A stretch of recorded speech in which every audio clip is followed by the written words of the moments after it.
AB পার্টির যুগ্ম সদস্য সচিব ব্যারিস্টার আসাদুজ্জামান আটক করেছে যৌথ বাহিনী। তিনি অভিযোগ করেছেন সরকার সার্বভৌমত্ব বিকিয়ে দিয়ে ভারতের মদদে ক্ষমতায় বসে আছেন। পরে সেনাবাহিনী গিয়ে তাদের আটক করে। শেখ হাসিনার দেশে ফেরা সেনাবাহিনীর হস্তক্ষেপ, ব্যারিস্টার ফুয়াদ গ্রেফতার হয়েছে এমন নানা তথ্য ছড়িয়ে পড়ে ফেসবুকে। সোমবার ভোর 4:30টার দিকে এক বার্তায় এই তথ্য জানান দলের সহকারী প্রচার সম্পাদক রিপন মাহমুদ। সেনানিবাসকে উড়িয়ে দিতে চাওয়া সেই ব্যারিস্টার ফুয়াদ তিনি গ্রেপ্তার হয়েছেন। তার সঙ্গে যে 15-20 জন ছিলেন তাদেরকেও একই অপরাধে গ্রেপ্তার করা হবে। জরুরি ভিত্তিতে সামরিক আইন জারি করলেন সেনাবাহিনী প্রধান জেনারেল ওয়াকারুজ্জামান। মঙ্গলবার টেলিভিশনে জাতির উদ্দেশ্যে দেয়া ভাষণে এই ঘোষণা দেন তিনি। এছাড়া দেশব্যাপী আইন শৃঙ্খলা ও শান্তিপূর্ণ পরিস্থিতি বজায় রাখতে সেনাবাহিনীর কার্যক্রম তুলে ধরেন তিনি। বলেন, দেশ থেকে রাষ্ট্র বিরোধী শক্তি নির্মূল করতেই জারি করা হয়েছে সামরিক আইন। আমাদের সেনাবাহিনীর প্রতি আক্রমণ করেন না। আমি আজকে বলে দিলাম, সেটার জন্য কোনো ছাড় হবে না, বিন্দু মাত্র ছাড় নাই। সেনা প্রধান হচ্ছে হাসিনার আর একটা গোলাম কুকুর। এক কুকুরের বাচ্চা দিয়ে আর এক কুকুরকে স্বাধীন করা যাবে না।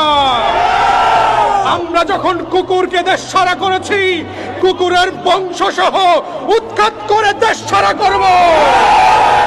কুত্তা দিয়ে যদি দেশ শাসন করার দুরভিসন্ধি করা হয়, সেনা প্রধানকে বলছি, আমরা লক্ষ লক্ষ আবু সাঈদ বুক পেতে দিয়ে ক্যান্টনমেন্ট উড়িয়ে দেব। বাংলাদেশ নিয়ে কোনো ষড়যন্ত্র করবে। সেনাপ্রধান ওয়াকারুজ্জামানকে নিয়ে বাজে মন্তব্য করায় এবার গ্রেপ্তার হলেন ব্যারিস্টার ফুয়াদ। তো বন্ধুরা, এমন একটি নিউজ বর্তমান বাংলাদেশের সোশ্যাল মিডিয়াতে ভাইরাল হয়ে ছড়িয়ে পড়ছে। সত্যি কি সেনাপ্রধানকে নিয়ে বাজে মন্তব্য করায় গ্রেপ্তার হয়েছেন ব্যারিস্টার ফুয়াদ? এইবার এই বিষয় নিয়ে আমরা পর্যালোচনা এবং তদন্ত করে বেশ কয়েকটি খুবই গুরুত্বপূর্ণ তথ্য এবং ভিডিও ফুটেজ পাই, যা আজকের ভিডিওতে সেগুলোই এক এক করে ধারাবাহিক তুলে ধরা হবে। যদিও আজকের ভিডিওটা কিছুটা লং হতে পারে, তবে আজকের ভিডিওতে জানতে পারবেন সেনাপ্রধান ওয়াকারুজ্জামান ও ব্যারিস্টার ফুয়াদকে নিয়ে এমন কিছু অজানা গোপন তথ্য, যা জানলে আপনিও ইতিমধ্যে অবাক হতে বাধ্য। সেই সাথে আরো জানতে পারবেন বর্তমান বাংলাদেশের রাজনীতির প্রেক্ষাপট আসলে কোন দিকে যাচ্ছে। বন্ধুরা, চলুন ভিডিওতে আজকে আর বেশি কথা বাড়াবো না, সরাসরি আজকে আমরা চলে যাব মূল ভিডিওতে। আর সেখানে আজকে আমরা দেখবো সত্যি কি সেনাপ্রধান ওয়াকারুজ্জামানকে নিয়ে বাজে মন্তব্য করায় গ্রেপ্তার হয়েছেন ব্যারিস্টার ফুয়াদ, নাকি এটা গুজব। ব্যারিস্টার ফুয়াদ যিনি হুঙ্কার দিয়েছিলেন আবু সাঈদের উদাহরণ দিয়ে, যে লক্ষ আবু সাঈদ এক জায়গায় হয়ে তার ডাকে সবাই এক জায়গায় হবে এবং তিনি গিয়ে সেনানিবাস উড়িয়ে দেবেন। সেনানিবাস উড়িয়ে দেওয়ার হুমকি যখন দেন, আমরা এর আগের ভিডিওতেও বলেছি, সেই সময় আন্তর্জাতিক মানবতা বিরোধী অপরাধের যে আদালত, সে আদালতের চিফ প্রসিকিউটর তাজুল ইসলামকে দেখতে পেয়েছি, তার ডানেই দাঁড়িয়েছিলেন। যে সময় ব্যারিস্টার ফুয়াদ এই ঘোষণা দেন, তখন তাকে নির্বিকার দাঁড়িয়ে থাকতে দেখা গেছে, তার কথার কোনো প্রতিবাদ তিনি করেননি। ব্যারিস্টার ফুয়াদকে গ্রেপ্তার করা হয়েছে এমন খবর কিছুক্ষণ আগেই রটে গেছে। বিভিন্ন জন লেখালেখি করছেন এটা নিয়ে, যেহেতু সেনাবাহিনীর ব্যাপার, খুব একটা যে ওপেন সিক্রেট হবে, গণমাধ্যম এটা নিয়ে নিউজ করবে, এটা নিয়ে হয়ে পড়ে যাবে, সেরকমটা হয়তো বা নাও হতে পারে। ব্যাপারটা সিক্রেটলি হ্যান্ডেল হতে পারে। তবে বিভিন্ন সোর্স বলছে যে ব্যারিস্টার ফুয়াদকে গ্রেপ্তার করা হয়েছে। এই ব্যাপারে আমরা বিভিন্ন জনের ফেসবুক স্ট্যাটাসও দেখতে পাচ্ছি।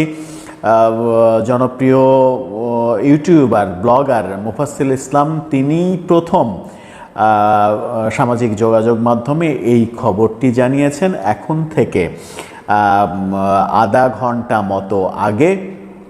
তারপর আস্তে আস্তে সেটি ছড়িয়ে পড়ে। আমরাও বিভিন্ন দিকে খোঁজ খবর নিতে শুরু করি যে আদতে এরকম ঘটনা ঘটেছে কিনা। বিভিন্ন সূত্র বলছে যে হ্যাঁ, তাকে গ্রেপ্তার করা হয়েছে, কিন্তু সেই সূত্রগুলো কোনোটারই যে অথেন্টিক সোর্স, কোনোটাই যে অথেন্টিক সোর্স কিংবা সেই সোর্সের নাম বলা, সেটা এই মুহূর্তে সম্ভব হচ্ছে না। তবে ধারণা করা হচ্ছে ব্যারিস্টার ফুয়াদ যে ধরনের অপরাধ করেছেন, রাষ্ট্রদ্রোহী অপরাধ করেছেন, তিনি একজন নির্বাচিত মহামান্য রাষ্ট্রপতিকে গালাগালি করেছেন, তাকে কুকুর উপাধি দিয়েছেন, সেই সঙ্গে সেনাবাহিনী প্রধানকেও গালাগালি করেছেন এবং সেনাবাহিনী প্রধান যদি বেশি বাড়াবাড়ি করে তাহলে তিনি লক্ষ লক্ষ মানুষ নিয়ে গিয়ে সেনানিবাস উড়িয়ে দেবেন এই হুমকি দিয়েছেন। তার বিরুদ্ধে নিশ্চিত করেই রাষ্ট্রদ্রোহী মামলা হবে। তিনি রাষ্ট্রদ্রোহিতার কাজ করেছেন এবং রাষ্ট্রদ্রোহিতার সর্বোচ্চ সাজা কি সেটা আমরা সবাই জানি। রাষ্ট্রদ্রোহিতার সর্বোচ্চ সাজা রাষ্ট্র মৃত্যুদণ্ড পর্যন্ত দিতে পারে। কিন্তু এই ক্ষেত্রে কি হবে, কোনটা ঘটবে সেটা সময়ই বলে দেবে। আর একটা ব্যাপার যে যখন ব্যারিস্টার ফুয়াদের গ্রেপ্তারের খবরটি ছড়িয়ে পড়ছে তখন এটা নিয়েও দাবি উঠছে যে তার পাশে দাঁড়িয়ে থেকে মৌন সমর্থন দেয়া, তার এই সেনানিবাস উড়িয়ে দেওয়ার মৌন সমর্থন দেয়া আর লোকগুলোকেও গ্রেপ্তার করতে হবে। সেই ক্ষেত্রে আন্তর্জাতিক অপরাধ ট্রাইব্যুনালের চিফ প্রসিকিউটরও ফেঁসে যাবেন কি না সেই আলোচনাও রয়েছে।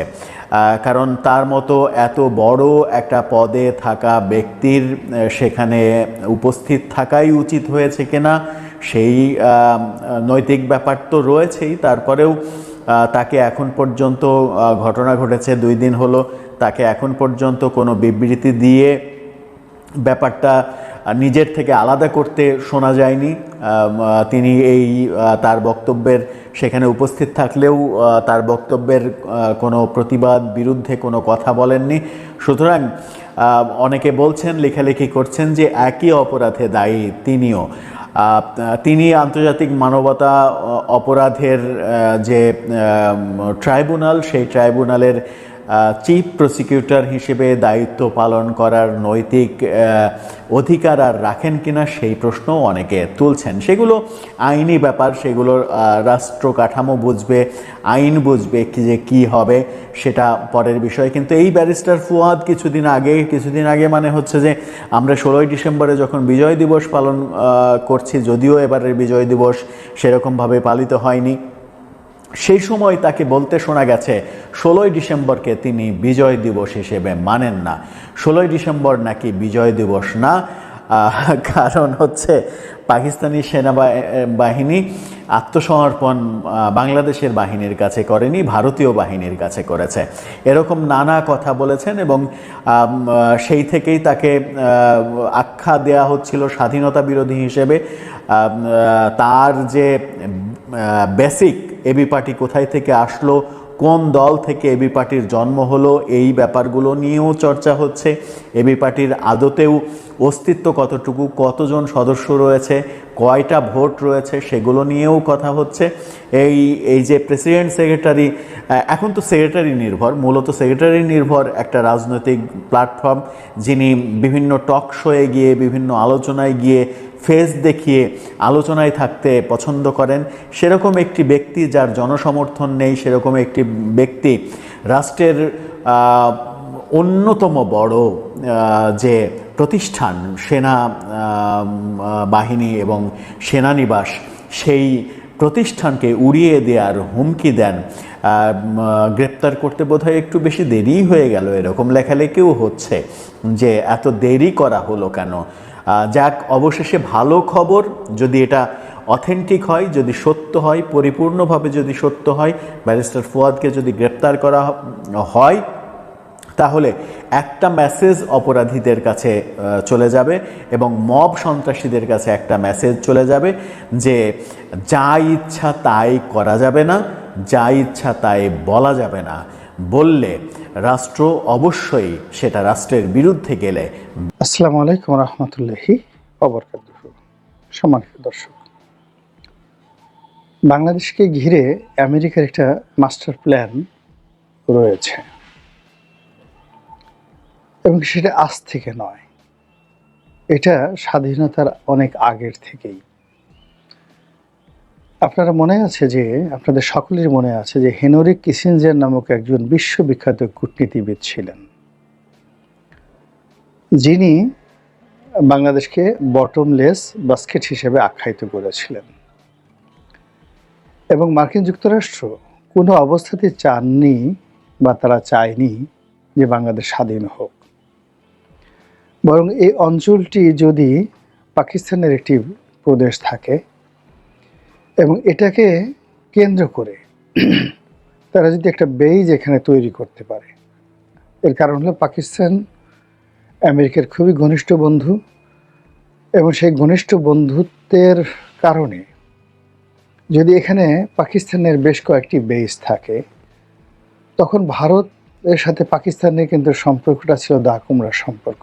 ইন 1968, 73 কিংবা 58 তখন তারা রাশিয়ান ব্লকে কমিউনিস্ট হিসাবে তারা নিজেদেরকে পরিচয় দিত, এবং যদিও পণ্ডিত জওহরলাল নেহরু প্রো আমেরিকান ছিলেন, কিন্তু তারপরও তাদের যে রাষ্ট্রের যত রাজনৈতিক শক্তি সেটা কমিউনিজম বেস ছিল। ফলে আমেরিকা ভারতকে প্রচণ্ড ভয় পেত। তো একদিকে ভারত, তাদের 7 সিস্টার, তার সঙ্গে সঙ্গে চীন। ফলে পুরো 60-এর দশক জুড়ে সারা পৃথিবীতে যে কমিউনিজমের ভীতি ছিল, সেই ভীতির যে জায়গাটা ছিল এশিয়া, এবং এশিয়াতে ভারত যদি কমিউনিস্ট হয়ে যেত, চীনের সাথে তাদের বন্ধুত্ব হয়ে যেত, তাহলে এই অঞ্চলকে কেন্দ্র করে ব্যবসা এবং বাণিজ্য আমেরিকার বন্ধ হয়ে যেত। অধিকন্তু রাশিয়ার যে পতন বা সোভিয়েত ইউনিয়নের যে পতন, সেই পতনটা সম্ভব হতো না।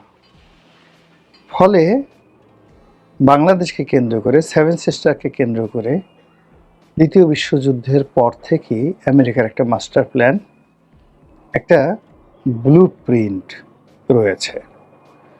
তারা বঙ্গোপসাগরের এই অঞ্চলটিকে, বে অফ বেঙ্গলকে খুবই গুরুত্বপূর্ণ মনে করছে দ্বিতীয় বিশ্বযুদ্ধের পর থেকে। ফলে এই এলাকাতে বেস করার জন্য, ঘাঁটি করার জন্য তারা একটি স্থল খুঁজছে, এবং সেই জায়গাটি যে Saint Martin.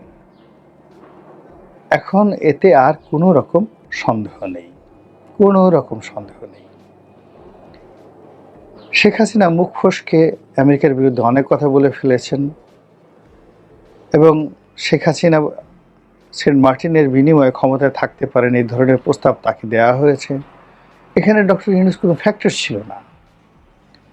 Doctor ইউনূসকে Sheikh Hasina যদি ক্রস ফায়ারে মেরে ফেলতেন, তবুও আমেরিকা একটা ট্রু শব্দ করতো না, যদি শেখ হাসিনা আমেরিকার কথা মতো চলতেন। কিন্তু কেন যেন তিনি সেই কাজটি করেননি। তো যা হোক, শেখ হাসিনাকে চলে যেতে হয়েছে, আমেরিকার প্ল্যানে চলে যেতে হয়েছে, এবং এখানে আমেরিকার যে ডিপ স্টেট পলিসি, সেই পলিসিতে সাবেক রাষ্ট্রদূত পিটার ডি হাস, ডোনাল্ড লু, জো বাইডেন সরকার যে সম্মিলিতভাবে কাজ করেছে, তার কিছু কিছু নথি ইদানিং আমরা দেখতে পাচ্ছি, এবং প্রেসিডেন্ট ডোনাল্ড যে ট্রাম্প, তার বক্তব্য এবং তুলসী গ্যাবার্ডের বক্তব্যের মাধ্যমে এটা অনেকটা স্পষ্ট হয়ে পড়েছে। এবং ওই যে আমেরিকার যে ডিপ স্টেট পলিসি, সেই ডিপ স্টেট পলিসির কারণেই হোক, গণ অভ্যুত্থানের কারণেই হোক, গণজাগরণের কারণেই হোক না কেন, বাংলাদেশে একটা বিশাল, যাকে বলা হয়, পরিবর্তন হয়েছে, রেজিম চেঞ্জ হয়ে গেছে। শেখ হাসিনা, আওয়ামী লীগ দৃশ্যপটে নেই। এখন দৃশ্যপটে ডক্টর মোহাম্মদ ইউনূস। বলার চেষ্টা হচ্ছে যে ডক্টর মোহাম্মদ ইউনূসের সঙ্গে ডোনাল্ড ট্রাম্পের সম্পর্ক ভালো নয়, এবং ডোনাল্ড ট্রাম্প ডক্টর ইউনূসকে কোনো অবস্থায় মেনে নেবেন না, এবং শেখ হাসিনাকে তিনি ক্ষমতায় রাখবেন। কিন্তু ঘটনা কিন্তু তা নয়। ঘটনা এটার হিতে বিপরীত হওয়ার সম্ভাবনাই বেশি। আমেরিকা সাধারণত ঢাল দেখায়, তলোয়ার ঢুকিয়ে দেয়, পিস্তল দেখায়, তারপরে শেষে গালের মধ্যে চুমু মেরে দেয়। আপনি বুঝতে পারবেন না এদের কাণ্ড কারখানা। তারা ডক্টর মোহাম্মদ ইউনূসকে যদি কাজে লাগাতে চায়, তাকে বন্ধু বানাতে চায়, প্রথমত তাকে জনবিচ্ছিন্ন করে ফেলবে, দ্বিতীয়ত তাকে তারা গণশত্রুতে রূপান্তরিত করে ফেলবে। তৃতীয়ত তার ভিতরে একটা জানের ভয় ঢুকিয়ে দেবে, প্রাণের ভয় ঢুকিয়ে দেবে। তারপর একজন নিন্দিত এবং একজন ঘৃণিত ব্যক্তি হিসেবে তাকে ক্ষমতায় বসানোর চেষ্টা করবে।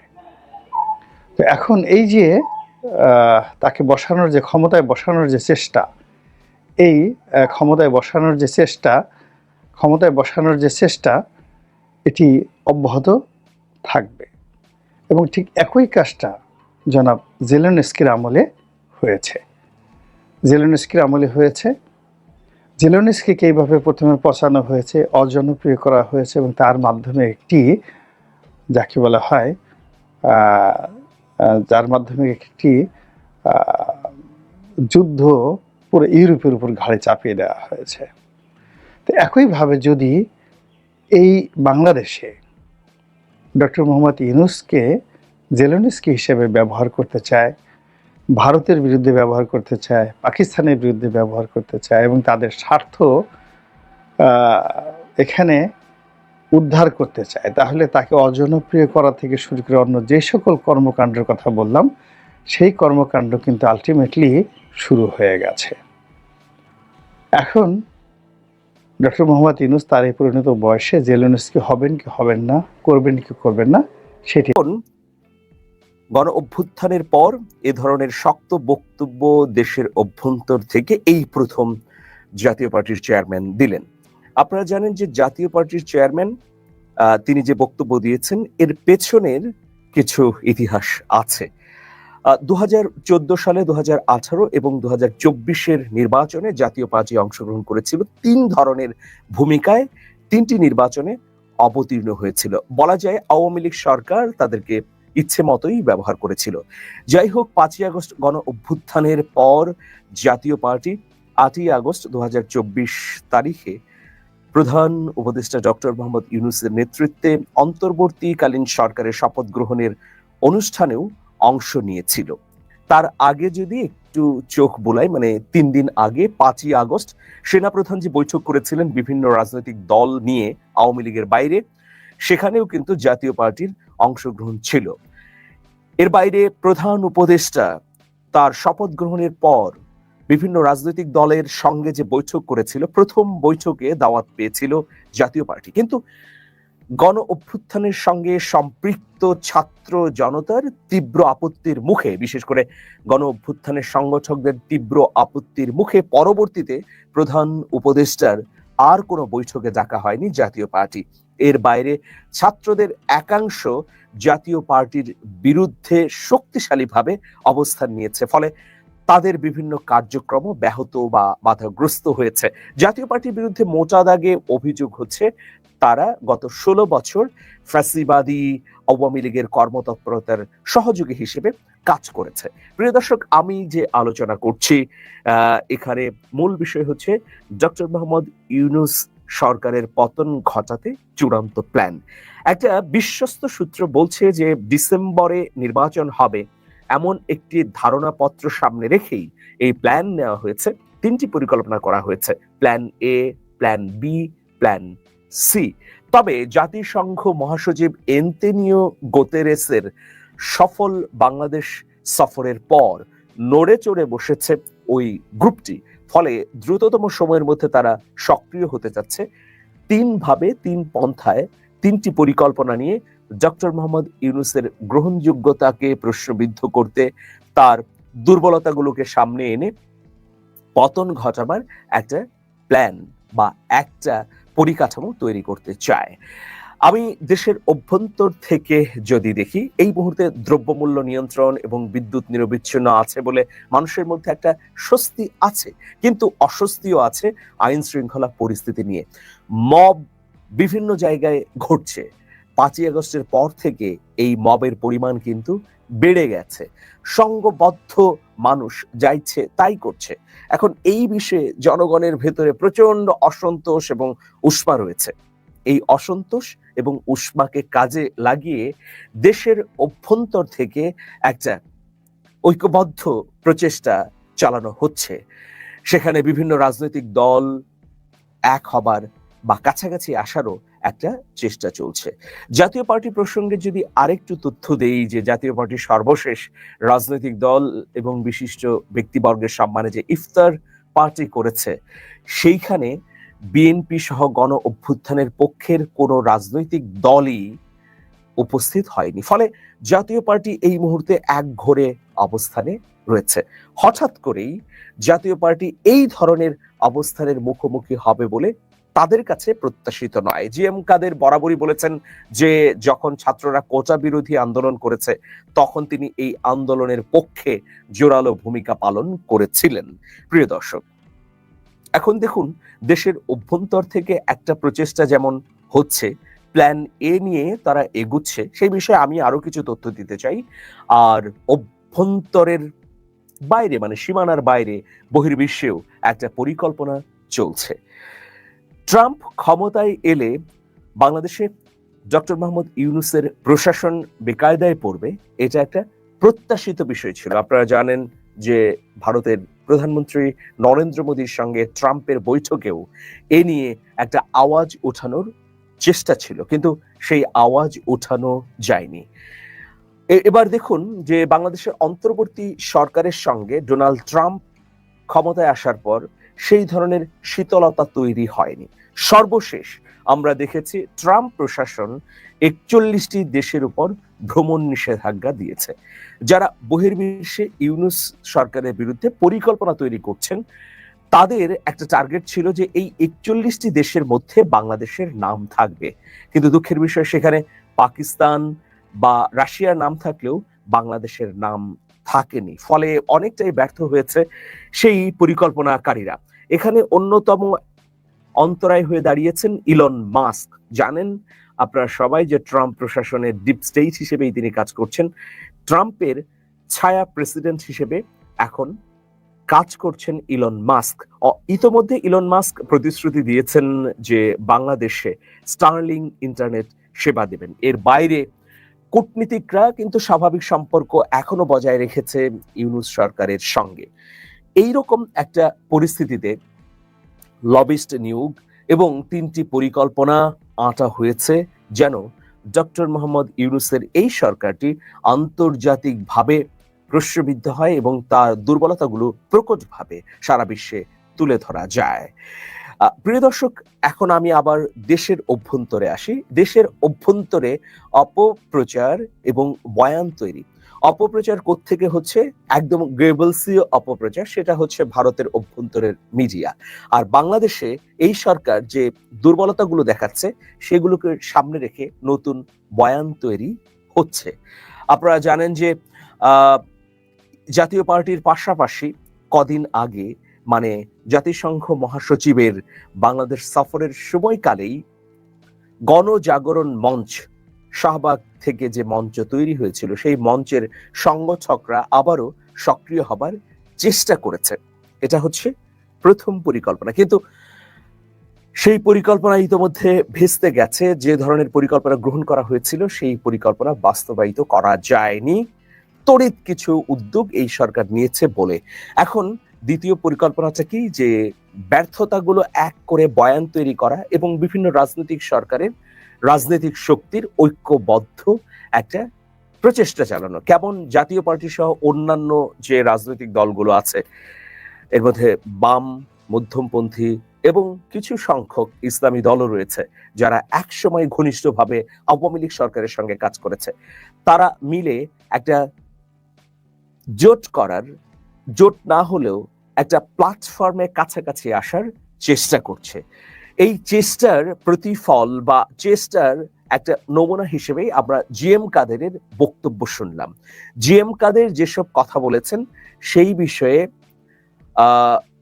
দুটো মত থাকতে পারে। একটা মত হচ্ছে যে হ্যাঁ, আইন শৃঙ্খলা পরিস্থিতির তো অবনতি হচ্ছে এবং সেই অবনতিকে সামনে রেখেই এই সরকারকে যেন বিদায় দেওয়া যায় নির্বাচনের আগেই, সেই ধরনের পথেই পা হাঁটছে জাতীয় পার্টি সহ অন্যান্য কিছু সংখ্যক রাজনৈতিক দল এবং গণজাগরণ মঞ্চের সংগঠকরা।